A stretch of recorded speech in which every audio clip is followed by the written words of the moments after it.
થરાદ મામલતદાર કચેરી ખાતે આજે તણાવપૂર્ણ સ્થિતિ સર્જાઈ હતી।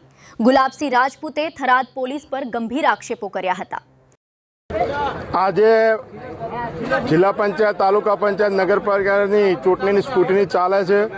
એની અંદર કોંગ્રેસ પાર્ટી દ્વારા ભાજપના ઉમેદવારો દ્વારા કોંગ્રેસના ઉમેદવારનું ફોર્મ પહેલાં ભરાયું, પછી ભાજપના ઉમેદવારનું ફોર્મ ભરાયું છે। એના જે રજૂઆત હતી અને બીજા જે નાના મોટા ફોર્મને સ્કૂટીનીના પ્રશ્ન હતા એને આપણે રજૂઆત કરવા હતા।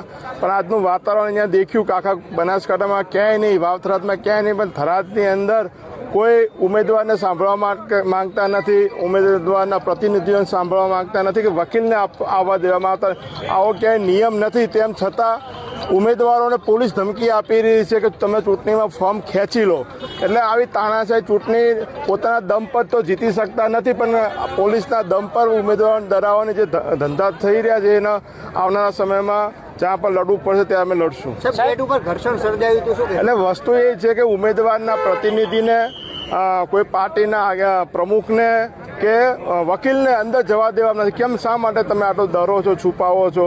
એના લીધે ઘર્ષણ થયું છે। બોરલ સીટ ઉપર કોંગ્રેસે મેન્ડેટ આપ્યું હતું, જોગાજી ભાજપમાં જોડાઈ ગયા છે, ભાજપથી લડી રહ્યા, તેને લઈને શું કહેશો? દેખો, કોંગ્રેસ પાર્ટીના એ આગેવાન હતા, કોંગ્રેસ પાર્ટીના ઉપપ્રમુખ હતા અને એમને કોંગ્રેસ પાર્ટીમાંથી 2 વાગ્યા અને પહેલાં એમને 2 વાગ્યાની આજુબાજુ ફોર્મ ભર્યું છે અને કોંગ્રેસ પાર્ટીએ એમને 2:21 મેન્ડેટ આપેલો છે। ત્યારબાદ 2:40 કે 50ની આજુબાજુમાં એમને ભાજપમાંથી ફોર્મ ભર્યું છે અને એના પછી ભાજપે મેન્ડેટ, ભાજપ પાસે કોઈ ઉમેદવાર નહોતા। આટલા બધા જો જેને એમ કહે છે કે અમે વિકાસની ગંગા વહેવાઈ દીધી, અમે આટલા મોટા અહીંયા બધા આગેવાનો છીએ, તો એક એમને ભાજપનો ઉમેદવાર ના મળ્યો કે કોંગ્રેસના ઉમેદવારને જેને લડાવવા પડે છે।